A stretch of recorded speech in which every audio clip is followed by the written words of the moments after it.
Assalamualaikum warahmatullahi wabarakatuh. Nama saya Yelani Saputri. Saya di sini akan menanggapi video dari Gus Wadud yang menjelaskan tentang uang dan fungsinya. Yang pertama, definisi uang. Definisi uang. Uang adalah benda yang diterima oleh masyarakat umum sebagai alat tukar dalam kegiatan ekonomi.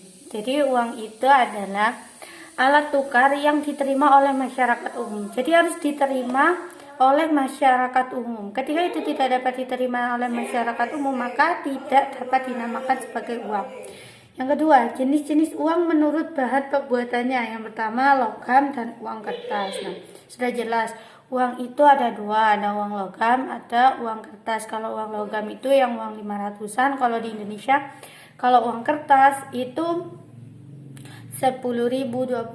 Yang ketiga, jenis uang menurut lembaga yang mengeluarkan. Yang pertama, uang kartal, yaitu uang kertas dan uang logam. Jadi uang kartal itu adalah uang yang seperti uang kertas dan uang logam yang biasa kita gunakan sebagai alat tukar. Yang kedua, uang giral. Nah, kalau uang giral itu uang yang tidak memiliki jumlah atau berupa cek atau giro seperti itu. Jadi itu dinamakan dengan uang giral. Jenis uang menurut nilainya, uang penuh dan uang tidak penuh. Nah, uang penuh dan uang tidak penuh. Uang penuh itu adalah uang yang meskipun barangnya itu rusak, itu harganya tetap. Nah, kalau uang yang kedua itu uang apabila ada perubahan maka harga jualnya berubah. Kalau menurut saya uang penuh itu uang logam. Uang logam itu serusak apapun uang tersebut akan bernilai tetap. Nah, kalau uang kertas itu kan ketika rusak maka tidak dapat diterima lagi.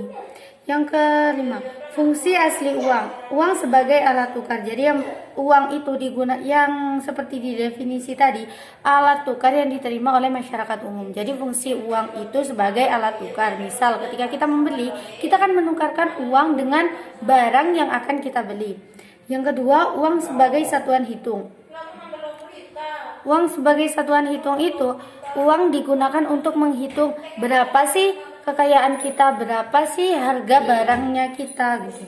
Uang sebagai penyimpanan nilai. Jadi uang itu digunakan sebagai penyimpanan nilai, maksudnya itu menyimpan barang-barang kita itu bisa mengukur dengan uang, dan dengan uang itu kita dapat menyimpan barang. Misal ketika kita menjual mobil, mau membeli mobil kan uang sebagai satuan hitung harganya segini. Nah, menyimpannya juga kita tidak perlu menyimpan dalam bentuk besar, bisa digunakan ATM.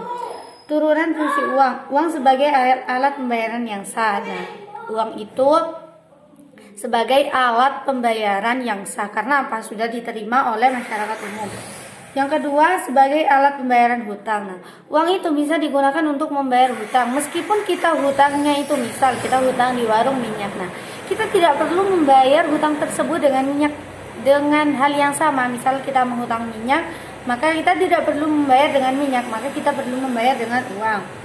Yang ketiga, alat penimbun kekayaan. Uang sebagai alat penimbun kekayaan. Nah, kalau uang itu kan uang tidak hanya dalam bentuk kartal, tapi ada uang giral. Nah, di dalam uang giral, misal kita kita memiliki sawah. Nah, kita tidak perlu menimbun mengumpulkan sawah tersebut untuk sebagai alat kekayaan kita. Jadi kita kan menghitungnya menggunakan uang. Jadi uangnya yang dihitung.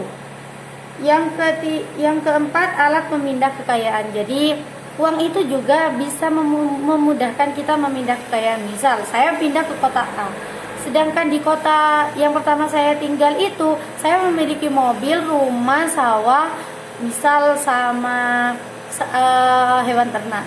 Kita tidak perlu membawa hewan ternak, mobil, sawah tersebut. Karena apa? Kita bisa menjual, kemudian uangnya itu kita simpan, atau bisa juga kita timbun atau kita simpan, kemudian kita bawa ke tempat baru kita. Itu kan memudahkan pemindahan kekayaan. Jadi tidak perlu membawa rumah, tidak perlu membawa